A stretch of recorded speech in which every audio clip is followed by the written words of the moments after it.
Hello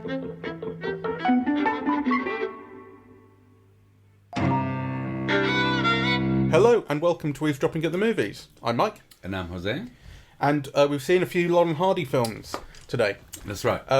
So there's a Birmingham Laurel and Hardy Society that apparently every year, this is the first we've gone to, shows a few Laurel and Hardy movies at the Mac. So they showed a couple of shorts today, which were Twice 2 and County Hospital from 1933 and 32 respectively. And then they showed a feature, 1937's Way Out West. I had not really seen Laurel and Hardy before. I obviously familiar with the people, and I'd seen bits and pieces, and I was familiar with, Oliver Hardy looks to camera, Stan Laurel sort of scratches his head in that way, that sort of thing. So very familiar with the sort of personas, but I'd never seen even one of their shorts really all the way through.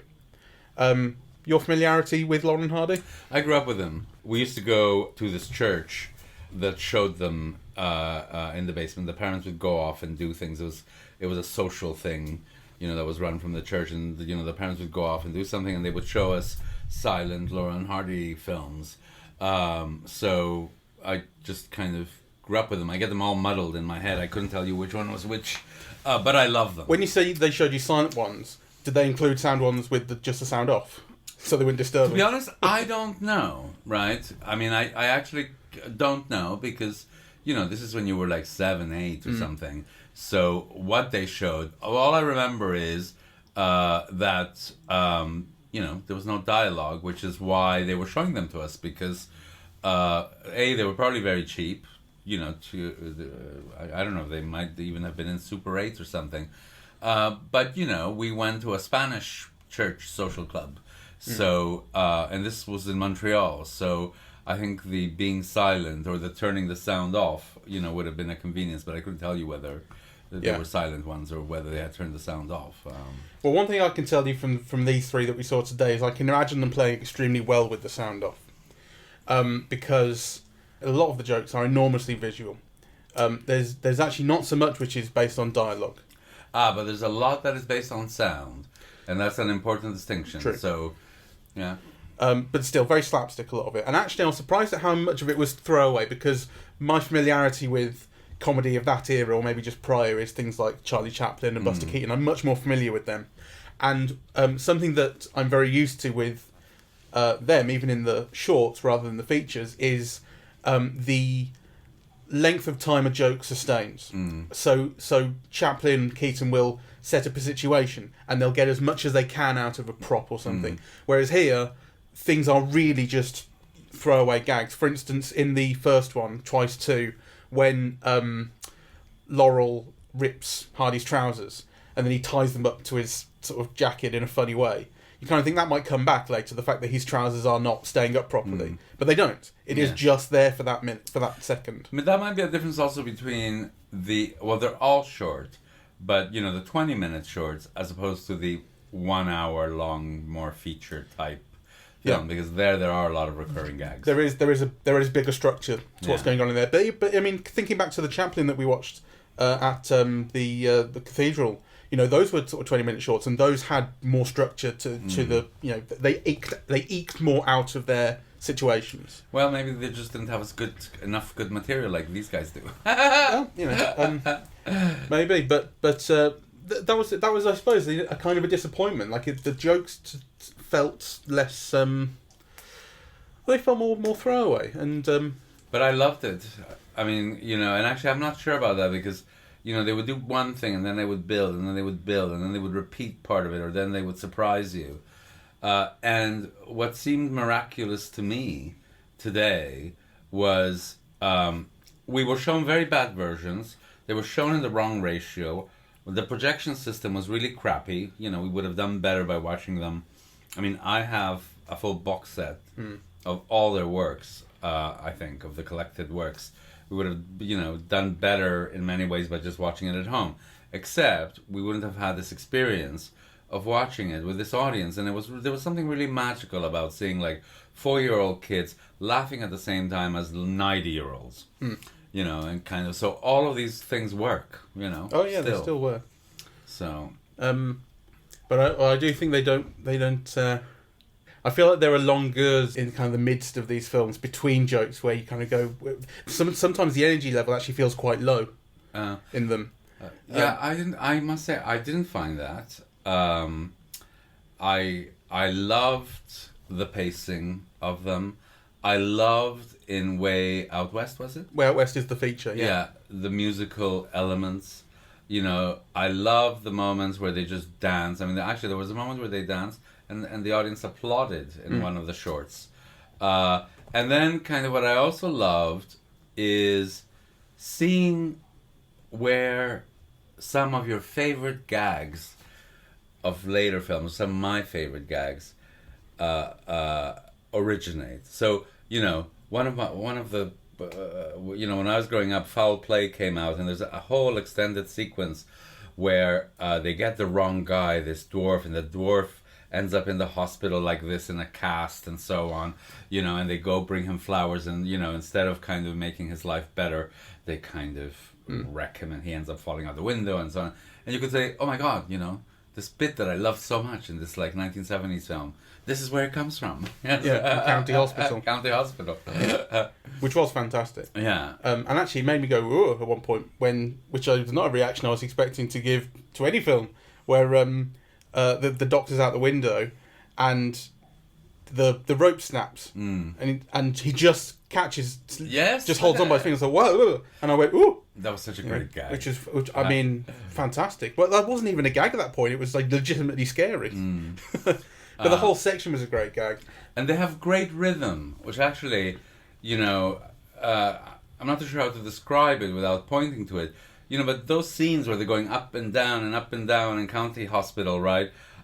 Which involves repetitions and so on. And a lot of the joke, or whether it's funny or not, just comes out of the way they rhyme it, yeah? Or the you know, the pacing of the going up and the going down, and the getting up close to the window but not quite reaching, and, you know, and also actually visual things, like the fact that, you know, they're both fat.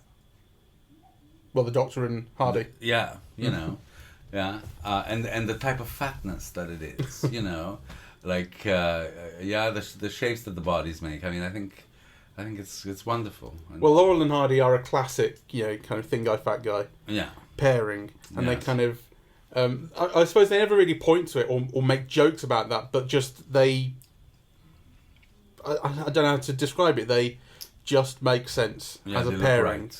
They look right, and actually, there's something. I mean, you know, the looks at the camera.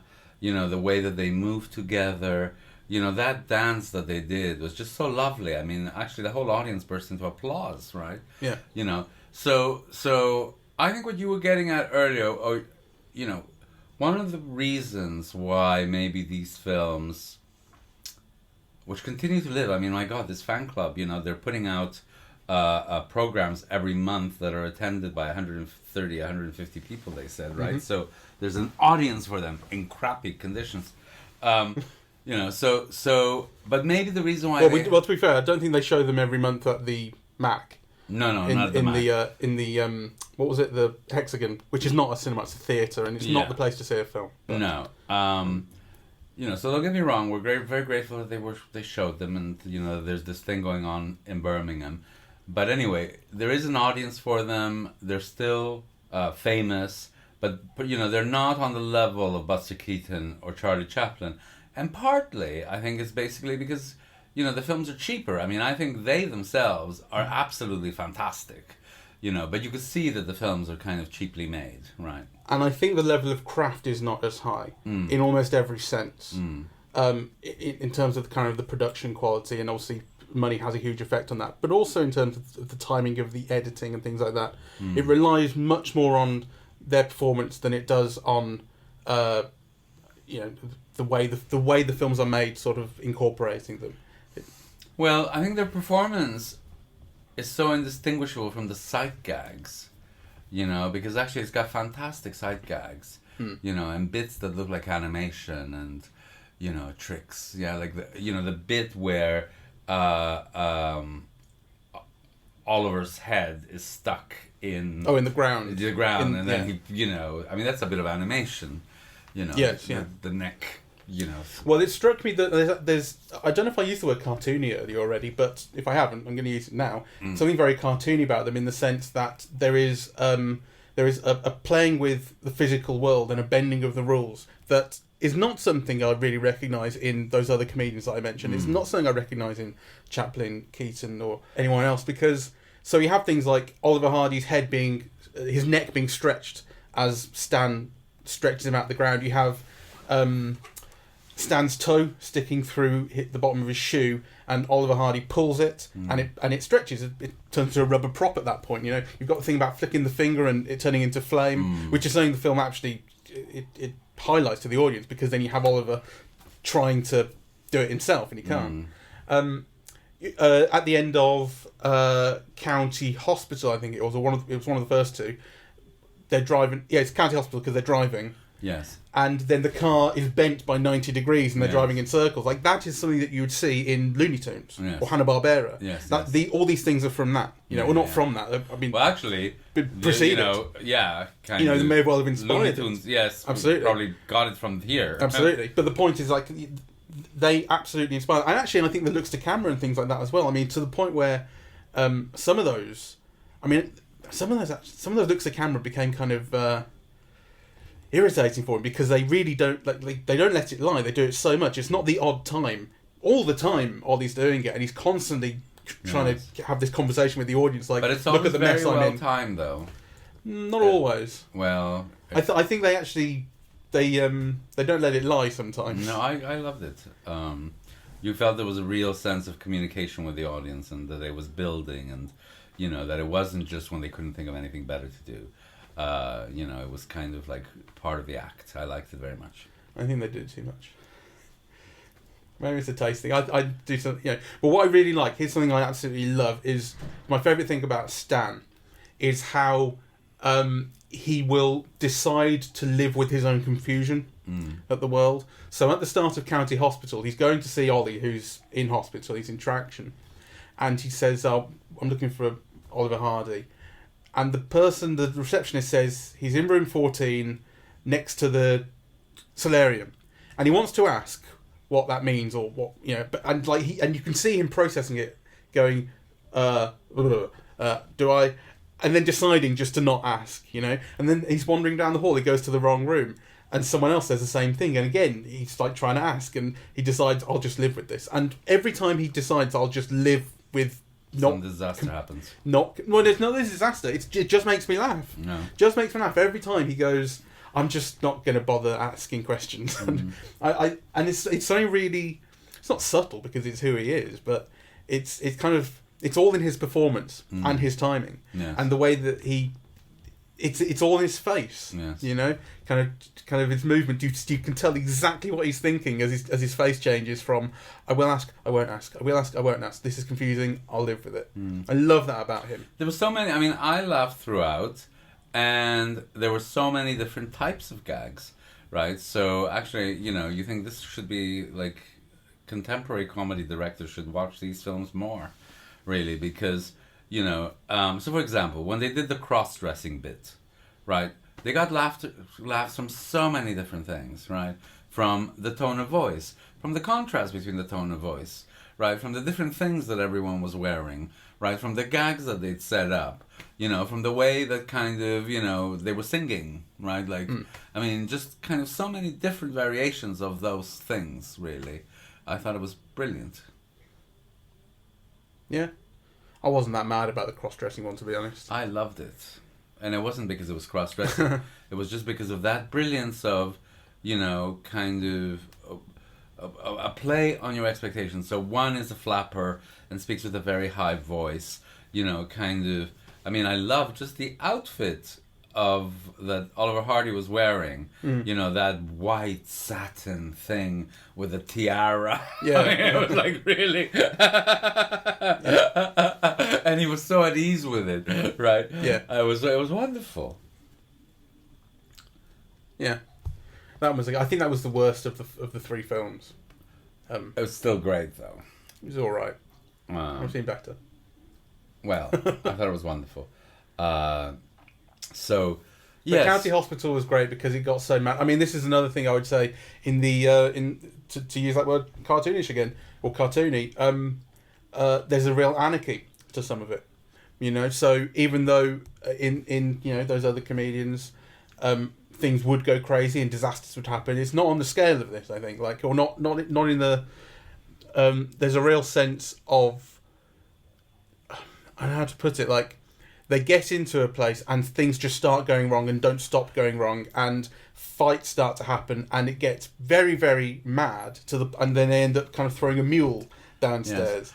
All of those 1940s cartoons, you can see how much they borrowed. The piano sequence where the keys are hitting their faces. I'm sure I've seen that in Daffy Duck cartoons and Bugs Bunny cartoons, and you know, and this predates it, right? This is what the film is 1937 or something. This one's So you know those cartoons didn't come out until later, so it obviously originates here.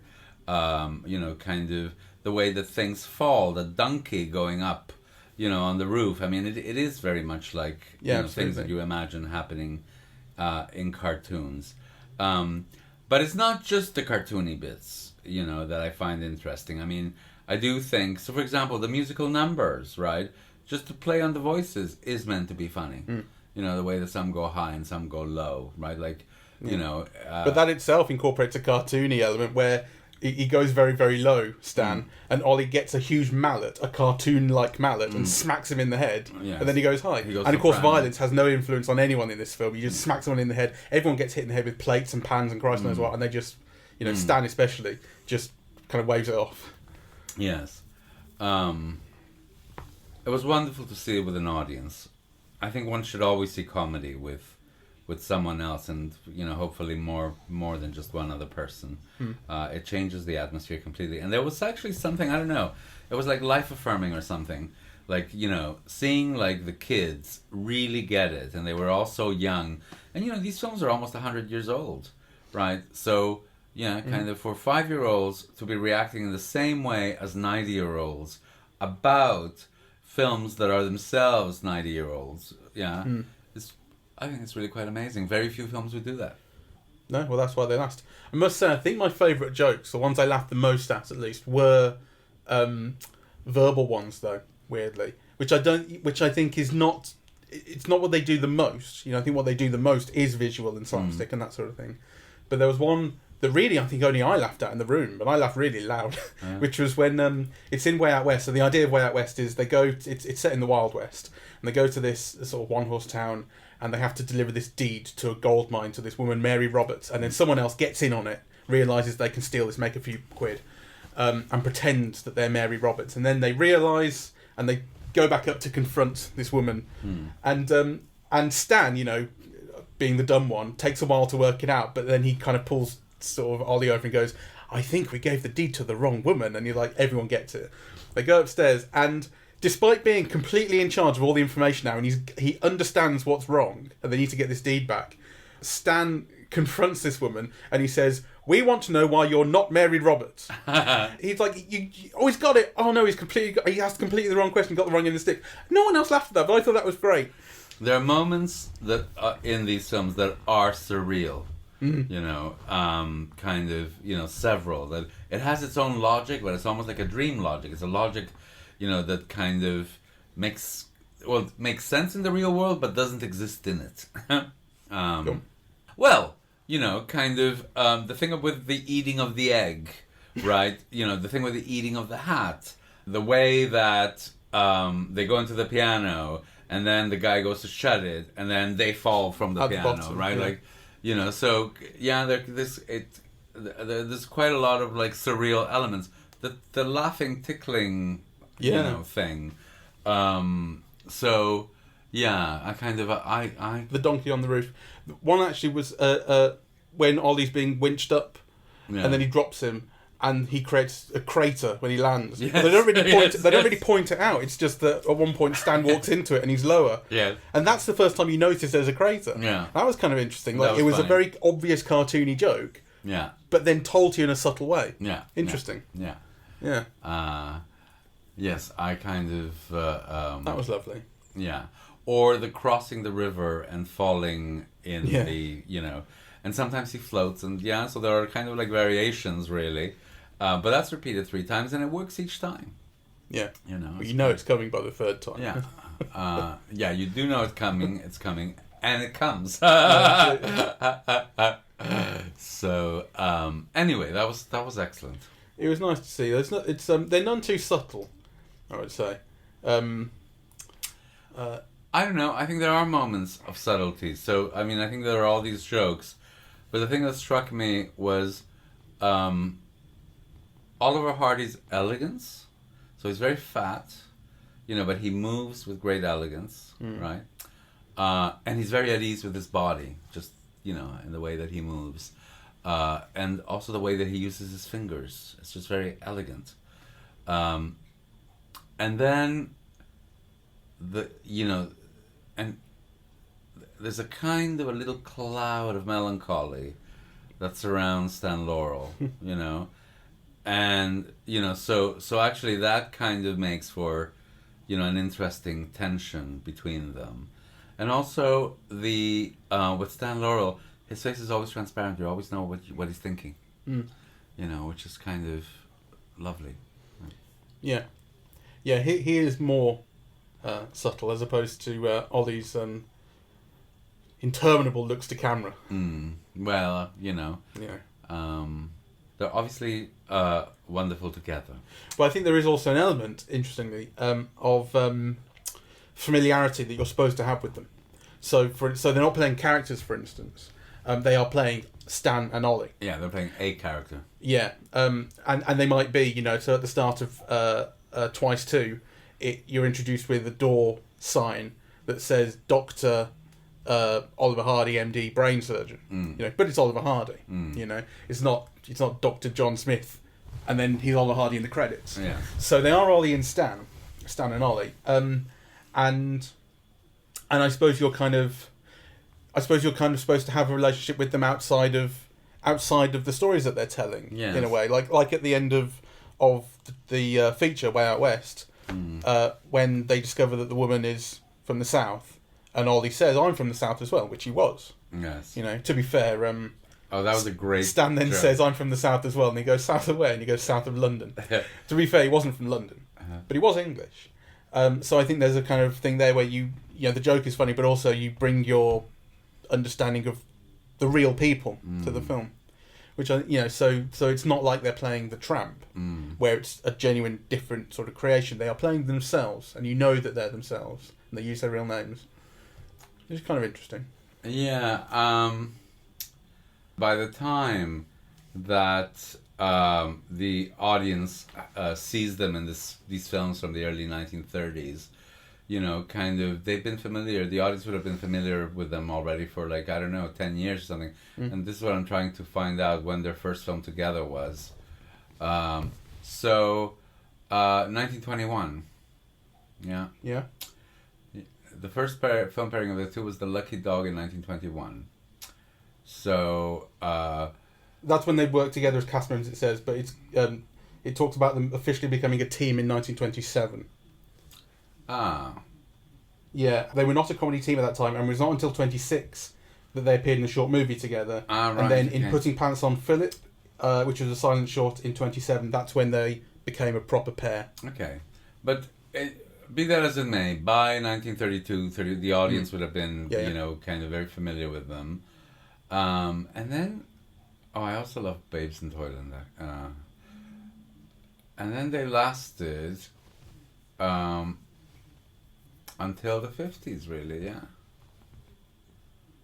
Yeah. So, who's actually more comparable to him, that's just occurred to me, is the Marx Brothers, who are also more... No, they're not comparable. Well, I was in a certain way, in that they tended to have fewer gags that were stretched out.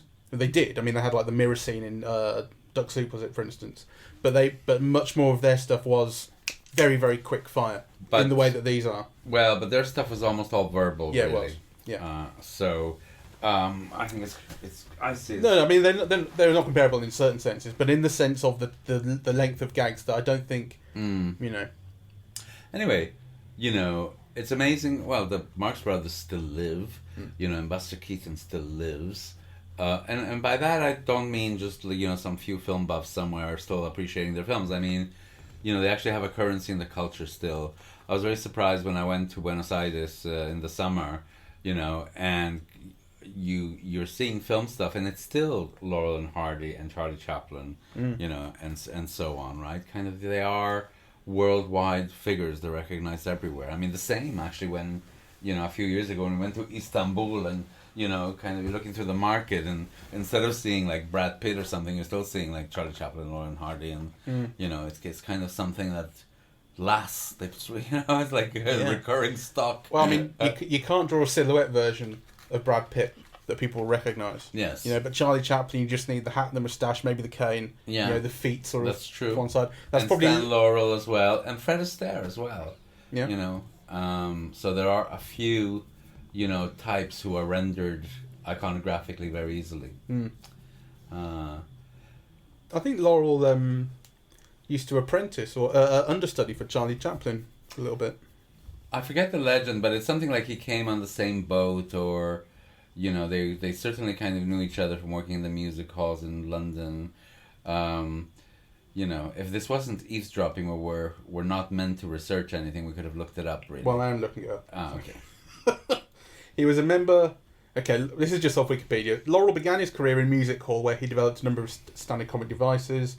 His performances polished his skills at pantomime and music hall sketches. He was a member of Fred Carno's army. That's right. Where he was Charlie Chaplin's understudy. He and Chaplin arrived in the United States on the same ship from the United Kingdom with the Carno troupe. There you go. There you go. So my memory wasn't so bad. No, we've both done very well remembering stuff today.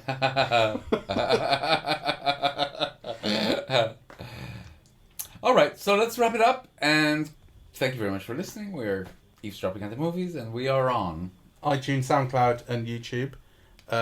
On social media, we're on Facebook and Twitter, and our website is eavesdroppingatthemovies.com. Excellent. Cheerio.